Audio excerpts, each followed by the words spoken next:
আসছে গোপাল, যাচ্ছে গোপাল, ভাবছে গোপাল, হাসছে গোপাল, আসছে গোপাল, যাচ্ছে গোপাল, ভাবছে গোপাল, হাসছে গোপাল। যুগের পরে যুগ কেটে যায়, মানুষ তাকে ভোলে না। যুগের পরে যুগ কেটে যায়, মানুষ তাকে ভোলে না।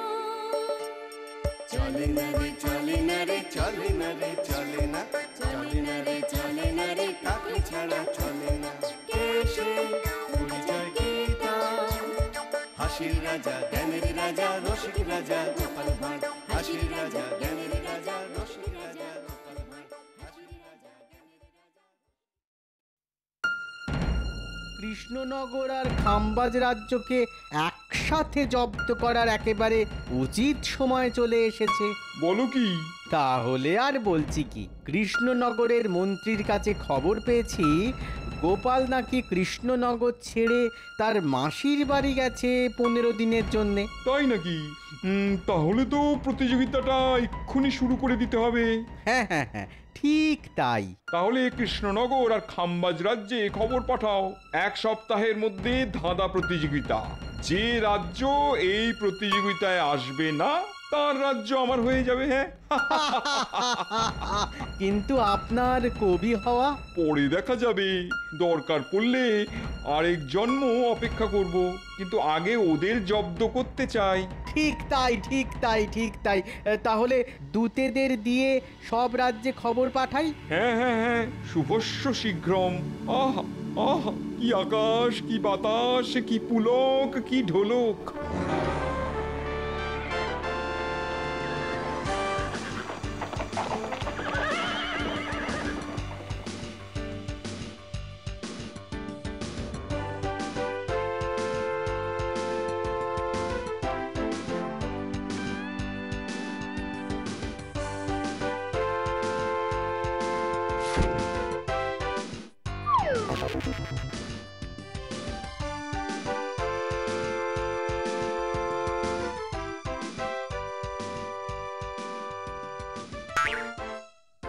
আহা, আপনি এত চিন্তা করছেন কেন বলুন তো মহারাজ? তো চিন্তা হবে না? বটেই তো, চিন্তা আর দুশ্চিন্তা ছাড়া আজ অব্দি নবাব আমাদের আর দিয়েছেনটাই বা কি? একটা দুষ্টু নবাব। এই আপনি থামুন তো, শুধু তো কবিতাই লেখেন, আর কি অন্য ব্যাপারে কোনো খোঁজ খবর রাখেন নাকি? হ্যাঁ আহ মন্ত্রী, এত চিৎকার করো না তো, ভালো লাগছে না কিচ্ছু আমার। মহারাজ, এত ভেঙে পড়ার কিন্তু কিচ্ছু নেই। কি বলছো বলো তো মন্ত্রী? গোপাল এখন কৃষ্ণনগরে নেই, আর নবাব দূতকে দিয়ে খবর পাঠালেন যে মুর্শিদাবাদে এক ধাঁধা প্রতিযোগিতার আয়োজন করা হচ্ছে, আর সেখানে আমাকে, মন্ত্রীকে আর আমাদের সঙ্গে এখান থেকে কাউকে নিয়ে যেতে হবে। আমি কিন্তু ওসব ধাঁধা সমাধান করতে পারবো না মহারাজ, এ আমি আগেই বলে রাখলাম। কেননা মুর্শিদাবাদের নবাবের সামনে গেলেই আমার আমার হাত পা সব কাঁপতে থাকে। এ আমি ভালো করেই জানি, আর তাই তো। কিন্তু মহারাজ, গোপালের জায়গায় ওই ধাঁধা প্রতিযোগিতায় কৃষ্ণনগর থেকে নাম দিতে যাবে কে? সেই জন্যই তো চিন্তায় চিন্তায় মাথা থেকে পাগড়ি খুলে ফেলেছি, দেখছো না? বেশ বেশ, ওই পাগড়ি পরে ফেলুন, কেননা আপনার চিন্তা আমি সমাধান করে ফেলেছি। তাই নাকি? কিন্তু কিভাবে? আমি এক্ষুনি এক রক্ষীকে দিয়ে গোপালকে তার মাসির বাড়ি থেকে ডাকিয়ে আনছি। কিন্তু গোপাল কি আসবে? কতদিন পরে মাসি বাড়ি গেছে। আসবে না মানে? আলবাত আসবে, মহারাজের ডাক বলে কথা। সেটা অবশ্য তুমি ভালোই বলেছো মন্ত্রী। গোপাল চলে এলে তো আপনার আর কোনো চিন্তা থাকবে না। ওই ধাঁধা প্রতিযোগিতায় কৃষ্ণনগর ড্যাং ড্যাং করে জিতে যাবে। তাহলে এক্ষুনি রক্ষী পাঠাও গোপালকে ডেকে আনতে। হ্যাঁ হ্যাঁ, তাই হোক, তাই হোক। অনেকদিন পরে মন্ত্রী, তুমি একটা ঠিকঠাক বুদ্ধি দিয়েছো আমাকে। আপনি আমাকে বড় দেরিতে চিনতে পারলেন মহারাজ, এটাই আমার দুঃখ। কিন্তু আমি জানি এটাই আমার কপাল, আর এটাকে আমি মেনে নিয়েছি। মন্ত্রীর মনে যে এত দুঃখ আগে কখনো বুঝিনি।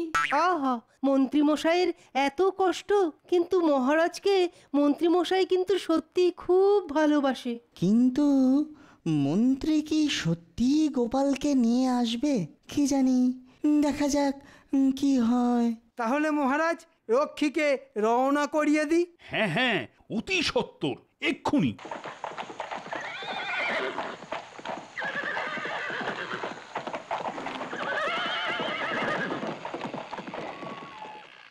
ওই দেখ, মহারাজের রক্ষী চলেছে।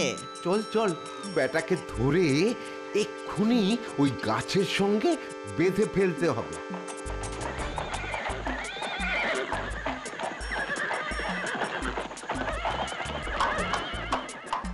এই বেটা, দাঁড়া দাঁড়া।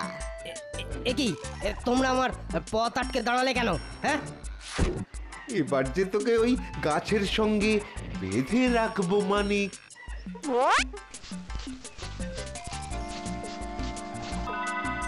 ওরে বাপ রে বাপ! কিরে, আর গোপালকে খবর দিতে যাবি নাকি?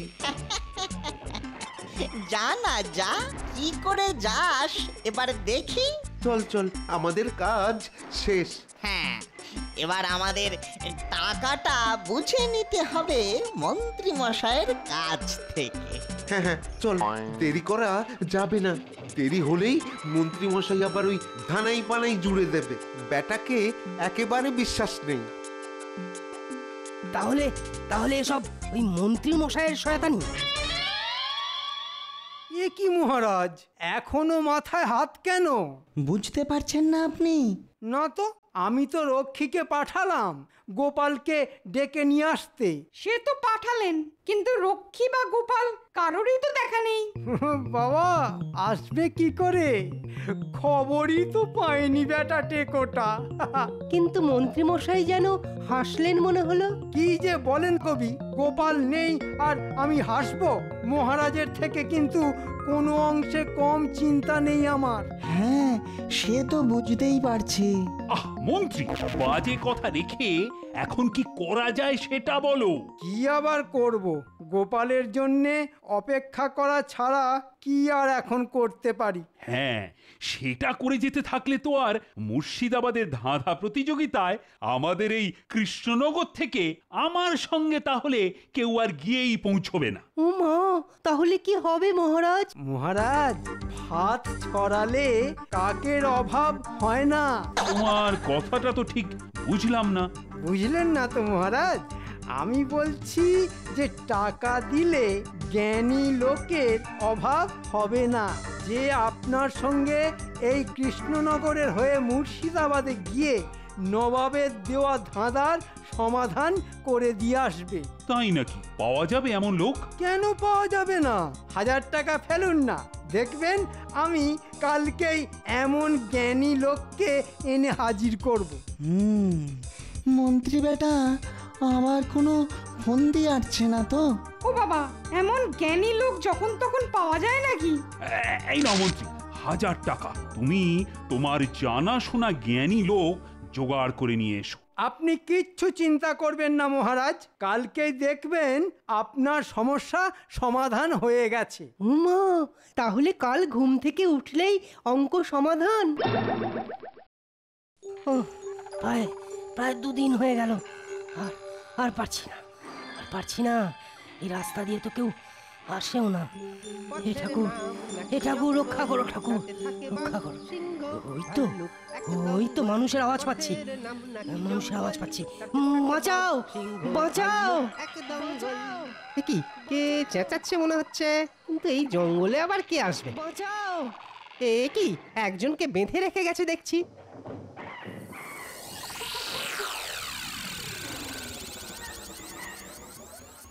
এ কি কাণ্ড! আমাকে খুলে দাও আমাকে। হ্যাঁ, খুলে দিচ্ছি ভাই।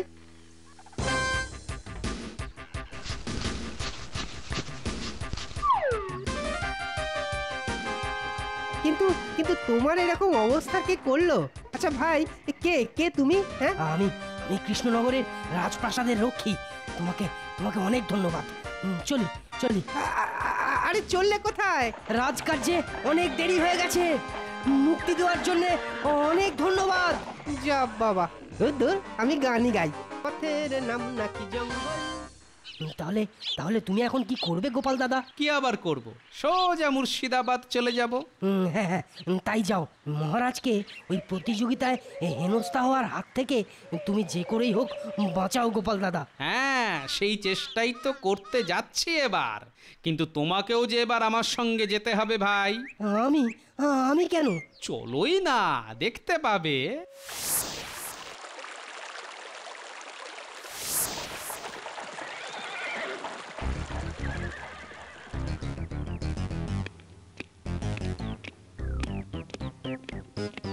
ওই দেখো মন্ত্রী, খাম্বাজ রাজাও তো এসেছে দেখছি।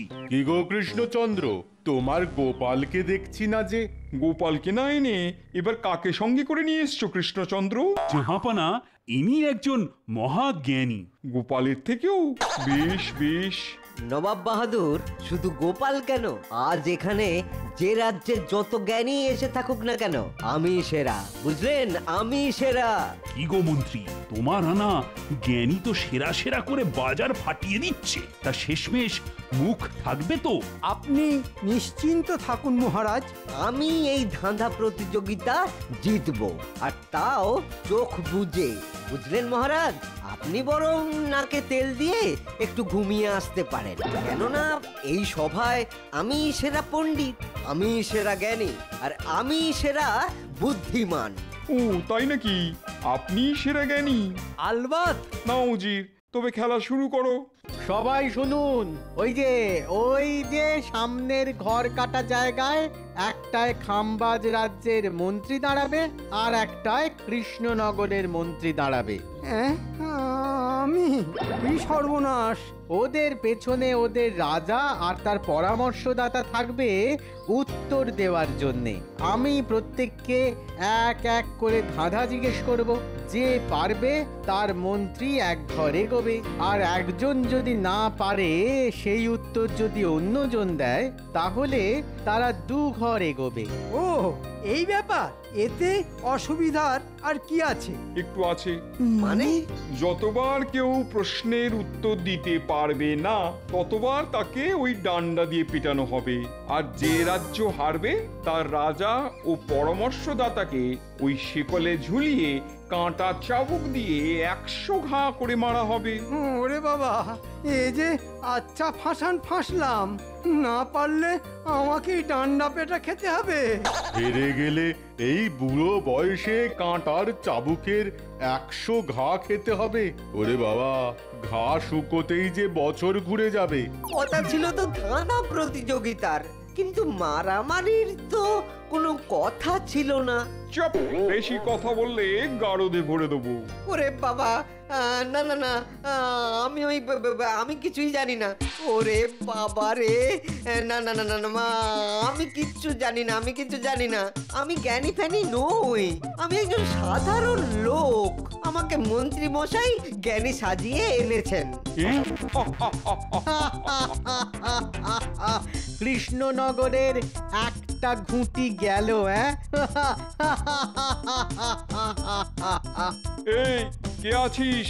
ওটাকে বন্দি কর, কৃষ্ণচন্দ্রের মন্ত্রীকে পরে দেখবো। মানে আবার কি? যদি এই খেলায় শেষ পর্যন্ত বাঁচো তবেই তোমার শাস্তির কথা ভাববো। আর নবাবের হাত থেকে বাঁচলেও আমার হাত থেকে বাঁচবে না। মানে নবাব, বলছিলাম কি, মানে আর যদি জিততে পারি? 1 বছরের খাজনা মাফ। নাও, তোমাদের মন্ত্রীদের ওখানে দাঁড়িয়ে পড়তে বলো। উজির, প্রশ্ন শুরু করো। 1 থেকে 5 গোনার মধ্যে উত্তর দিতে হবে, না হলেই পিঠের ওপরে গদাম করে ডান্ডার ঘা পড়বে। প্রথম প্রশ্ন খাম্বাজ রাজ্যকে। ঢেউয়ের উপর ঢেউ, মাঝখানে বসে আছে শাহজাদার বউ। কি হলো? বলো বলো। 1 2 3 4 5। আমি জানি না।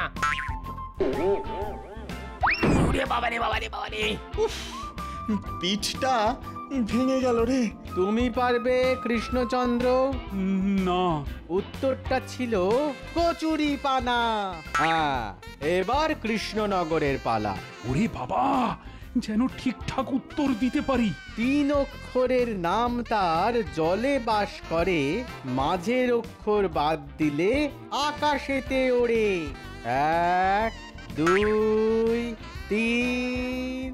আরে বলুন মহারাজ, বলুন। এই রে, মাথায় আসছে না যে। না মানে পারবো না। 4 5। কি জোরে মারলো রে! এই ছিল কপালে। উত্তরটা ছিল চিতল। এবার আসছি খাম্বাজ রাজ্যের কাছে। কটারা কেউ পারবে না, মনের সুখে সব কটাকে পিটানো যাবে। চারিদিকে বেত কাঁটা, মধ্যে বসে সাপ বেটা। হ্যাঁ, তোমার সময় শুরু এখন। 1 2 3 4 5। গেল গেল গেল গেল রে! আগে পারবো না। বাবারে বাবারে বাবারে! না, জানি না। উত্তর হলো আনারস। কৃষ্ণনগর, তৈরি হও। এবার তোমার প্রশ্ন। ঘর আছে, দুয়ার নেই, মানুষ আছে, কথা নেই। তোমার সময় শুরু হচ্ছে এখন। 1 2 3। মহারাজ, কবর। কে উত্তর দিল? আমি দিলাম খোদাবান্ধ, আপনাদের আদরের গোপাল। গোপাল, তুমি তুমি এসে গেছো গোপাল, কিন্তু এত দেরি করে এলে কেন? সে অনেক কথা, কিন্তু আপনি বা আপনার আনা পরামর্শদাতা কি পেরেছে নবাবের দেওয়া ধাঁধার উত্তর দিতে? ঘেঁচু পেরেছে। সে বেটা মন্ত্রীর লোক এখন নবাবের বন্দি। কি উজির, গোপাল চলে এলো কোথা থেকে? সেটাই তো বুঝতে পারছি না। এবার তাহলে কি হবে? দেখাই যাক না। হ্যাঁ, গোপাল কি আর সব উত্তর দিতে পারবে? হ্যাঁ হ্যাঁ, তাহলে আর দেরি না করে পটাপট প্রশ্ন বলে যাও। হাত নেই, পা নেই, তবুও সে ঘোরে, তার অভাবে লোকে না খেয়ে মরে। আমি তাহলে বলি, উত্তরটা হলো টাকা। টাকার হাত পা না থাকলেও সে লোকের পকেটে পকেটে ঘোরে, আর তার অভাবে লোকে না খেয়ে মরে। ঠিক বলেছে। এই না হলে গোপাল। গরমে রাখো গলে যাবে, ঠান্ডায় রাখলে কঠিন হবে। বরফ কিন্তু নয়, অথচ সবার ঘরে আছে। বলো দেখি, সবার কিন্তু খুব কাজে লাগে। এবার গোপাল হবে কাত, সামনে আমি বসে আছি সাক্ষাৎ জম। 1 2 3। মোম। যা, এবারও পেরে গেল।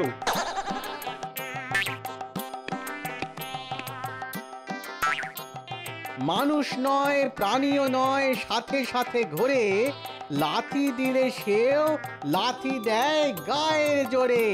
বলো বলো। হায় হায় হায়, এটাও মনে হচ্ছে পারবো না। খুব সোজা, ছায়া। সে সাথে সাথে ঘোরে, লাথি মারলে মারে লাথি, ঘুষি ছুঁড়লে ঘুষি। বাহ বাহ, গোপাল টপা টপ জবাব দিয়ে যাচ্ছে। ও কি আনন্দ, কি আনন্দ! খাম্বাজ রাজ্যকে প্রশ্ন করা শেষ। এবার কৃষ্ণনগরের শেষ প্রশ্ন। বলুন। শেষ প্রশ্নটা আমি করব। বলো তো গোপাল, সবুজ কিন্তু পাতা নয়, নকল করে কিন্তু বাঁদর নয়, কে সে? সবুজ কিন্তু পাতা নয়, নকল করে কিন্তু বাঁদর নয়। এর উত্তর তো জলের মতো সহজ। তাই নাকি? সহজই তো। এর উত্তর হলো তোতা পাখি। কিন্তু কি করে, সেটা তো বুঝিয়ে দাও। দেখুন, তোতা পাখির গায়ের রং সবুজ, আর সে নকল করতে ওস্তাদ হলেও সে কি বাঁদর? তাহলে উত্তরটা ঠিক হলো তোতা পাখি। তাই তো জাহাপনা। কি অবাক, কি অবাক! সঠিক উত্তর দিয়েছো গোপাল, আমার দিল একেবারে খুশ হয়ে গেছে। প্রতিবারই ভাবি তোমাকে জব্দ করব, কিন্তু তোমার বুদ্ধি আমাকে অবাক করে দেয়। সঠিক সময়ে এসে আবার কৃষ্ণনগরকে উদ্ধার করে দিলে। সত্যি গোপাল, তোমার জবাব নেই। কৃষ্ণনগরের খাজনা তো 1 বছরের জন্য মাফ। আমি কিন্তু গোপালকে আলাদা পুরস্কার দেবো। বলো গোপাল, কি চাও তুমি? তাহলে খাম্বাজ রাজা আর তার পরামর্শদাতাকে ওই শেকলে ঝুলিয়ে কাঁটা চাবুক দিয়ে 100 ঘা করে মারার শাস্তি আপনি মকুব করে দিন। জাহাপনা, আপনার দরবারে প্রবেশ করার আগে আমি আড়াল থেকে সব শুনেছি। ঠিক আছে মুকুব, তুমি আমায় বাঁচালে গোপাল, তুমি আমায় বাঁচালে। আর তার বদলে আমাদের এই মন্ত্রী মশাইকে 100 ঘা কাঁটা চাবুক মারতে হুকুম দিন। ওরে বাবা, ওরে বাবা! কেন? মন্ত্রী আবার কি করলো? কি করেছে? আচ্ছা মন্ত্রী মশাই, আমাকে যে রক্ষী ডাকতে গিয়েছিল তাকে রাস্তায় ধরে বেঁধে রাখার জন্যে আপনি বটার ঘটাকে পাঠিয়েছিলেন কেন? আমি কই, আমি কিছু জানি না তো, কিচ্ছু জানি না। সেই রক্ষী কিন্তু আমার সঙ্গেই আছে। রক্ষী, সকলের সামনে বলো। হ্যাঁ মহারাজ, হ্যাঁ নবাব বাহাদুর। ওই বটা ঘটা ওই জঙ্গলের মধ্যে একটা গাছের সাথে আমাকে বেঁধে ওই মৃত্যু মুখে ফেলে রেখে পালিয়েছিল। তা বটা ঘটাকে যে আমি পাঠিয়েছিলাম তার প্রমাণ কি? কেন? ওই বটা ঘটা যে বলা বলি করছিল তাড়াতাড়ি গিয়ে ওদের টাকাটা বুঝে নিতে হবে ওই মন্ত্রী মশাইয়ের কাছ থেকে। দেরি হলে মন্ত্রী মশাই নাকি আবার ওই ধানাই পানাই জুড়ে দিতে পারে। এই রে, বেটা যে হাটে হাঁড়ি ভেঙে দিল। মন্ত্রী, আসলে ভুল হয়ে গেছে মহারাজ, জীবনে আর কখনো এমনটি হবে না। মহারাজ, অনেক তো ডান্ডার বাড়ি খেলাম, তাই এবারের মতো ক্ষমা করে দিন মহারাজ। কৃষ্ণচন্দ্র ক্ষমা করলেও আমি ক্ষমা করব না। কাঁটা চাবুকের 100 ঘা তোমায় খেতেই হবে। এই ঝোলা ওকে। ওরে বাবা, ছেড়ে দাও! ওরে বাবা, ওরে বাবা, ছেড়ে দাও, ছেড়ে দাও মহারাজ। গোপাল! তাহলে এসো গোপাল, সেরা জ্ঞানীর পুরস্কারটা নিয়ে যাও। জয় জ্ঞানের রাজা গোপালের জয়। ওরে বাবা রে, ওরে মা রে, ওরে দাদু রে, ওরে! আসছে গোপাল, যাচ্ছে গোপাল, ভাবছে গোপাল, হাসছে গোপাল। যুগের পরে যুগ কেটে যায়, মানুষ তাকে ভোলে না। যুগের পরে যুগ কেটে যায়, মানুষ তাকে ভোলে না। চলে না রে, চলে না রে, চলে না রে, চলে না, চলে না রে, চলে না রে, কাকে ছাড়া চলে না। কে সে পরিচয় কি তার? হাসির রাজা, জ্ঞানের রাজা, রসিক রাজা গোপাল ভাঁড়। হাসির রাজা,